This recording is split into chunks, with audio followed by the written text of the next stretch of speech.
La culture d'un réseau, ça ne change pas tant que le bureau chef ne change pas de posture. Ok, et comment est-ce qu'un bureau chef peut reconstruire une culture saine après des années de tolérance excessive, justement? La première chose, il faut établir ce qui n'est plus permis dans un réseau pour toutes sortes de bonnes raisons, mais ce qui n'est plus. Donc, à partir de maintenant, voici ce qui n'est plus permis. Pourquoi? Parce qu'il faut lancer le message très concret, que dire ça, à partir de maintenant, ce n'est plus permis. Maintenant, deuxième chose, ce serait intéressant d'expliquer ce qui est permis ou ce qu'on veut.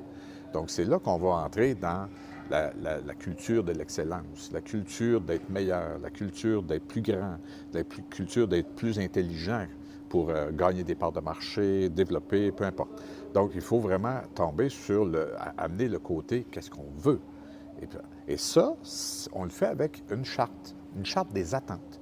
Qu'est-ce qu'on s'attend du franchisé? Donc, ça veut dire que comme bureau chef, il faut être méchamment clair sur qu'est-ce qu'on veut comme entreprise atteindre. Et après ça, qu'est-ce qu'on s'attend du franchisé? Le franchisé cherche toujours à comprendre le message. Si c'est clair que tes attentes, c'est ça, c'est ça, c'est ça, le franchisé va dire OK. Ou sinon, il va dire non. Et là, ça devient clair. Donc, la troisième chose qu'il faut faire, il faut régler les franchisés qui ne sont pas clairs. Deux façons. Il ne faut pas présumer que les gens sont méchants. C'est juste que pour eux, ces changements-là peuvent aussi amener à dire « ça ne m'intéresse plus ». Parfait. Réglons le cas. Trouvons des solutions pour régler le cas. Il ne faut pas laisser traîner.